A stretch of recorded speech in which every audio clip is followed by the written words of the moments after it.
देखो इस क्वेश्चन में कह रहा है 2020 में सुमित की आय कितनी थी, 21,000 थी और उसकी आय में हर वर्ष 10% की वृद्धि होती है। पूछा गया 2022 में उसकी आय कितनी थी। ठीक, यानी 10 साल 2020 से 2022 कितने साल हो गए, 2 साल। 2021 में भी बड़ी होगी और 2022 में भी बड़ी होगी। ठीक, तो 2022 में पूछेगी उसकी आय कितनी है। 10% अगर आप फ्रैक्शन देखो कितनी होती है, 1/10। ठीक, यानी ये रहा पहला साल और ये रहा दूसरा साल। यानी पहले साल भी 10% बढ़ी, यानी 10 से 1 ज़्यादा हो गई 11। दूसरे साल भी 10 से 11 हो गई। ठीक, तो कुल कितनी बढ़ी, 10 का गुणा करोगे 100 और इधर 121 और हमें इसकी वैल्यू दे रखी है 121 की। कितनी थी, 21,000। तो इसकी वैल्यू है 21,000। ठीक, तो एक यूनिट की वैल्यू कितनी आ जाएगी, 210। तो इसकी वैल्यू निकाल लोगे, गुणे 210। तो 21 का गुणा करो, 21 एकम 21। ठीक, 21 एकम 21 और 2 हासिल, 21 दूनी 42, 43 44, 44 की 4 और 4 यहाँ पे, 21 एकम 21 और 4 25। तो उसकी 2 साल बाद सैलरी क्या थी, 25,410। तो 25,410 ऑप्शन नंबर ए वाला सही हो जाएगा।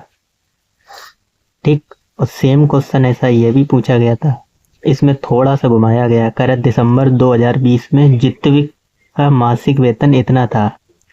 ठीक, दिसंबर 2020 में, और वो भी मासिक, यहाँ पे वार्षिक नहीं बात की गई है। कितना था, 24,800।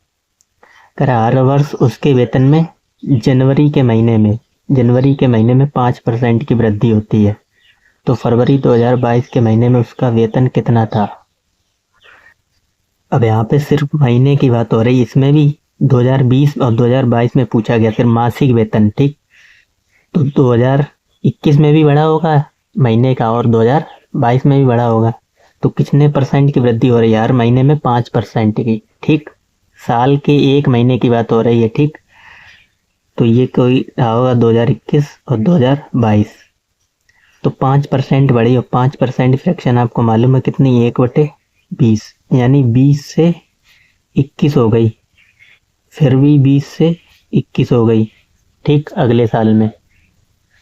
तो कह रहा था 2022 के महीने फरवरी महीने में उसका वेतन कितना था। तो इसकी वैल्यू हमें दे रखी है 400 यूनिट की वैल्यू कितनी दे रखी है, और 21 का वर्ग कितना होता है, 441। ठीक, 21 यूनिट की वैल्यू हमें कितनी दे रखी है, 24,800। 24,800। एक यूनिट की वैल्यू निकालोगे बटे 4, 4 छंग 24 और 4 दूनी 8, 62। तो गुणे 62 करोगे। ठीक, तो यूनिट डिजिट से आसानी कर सकते हो, 2 एकम 2, एक ही में ऑप्शन है, यानी यूनिट डिजिट सिर्फ ए वाले में है, तो ए वाला ऑप्शन सही हो जाएगा। ठीक, गुणा करोगे कितना आ जाएगा, 27,342।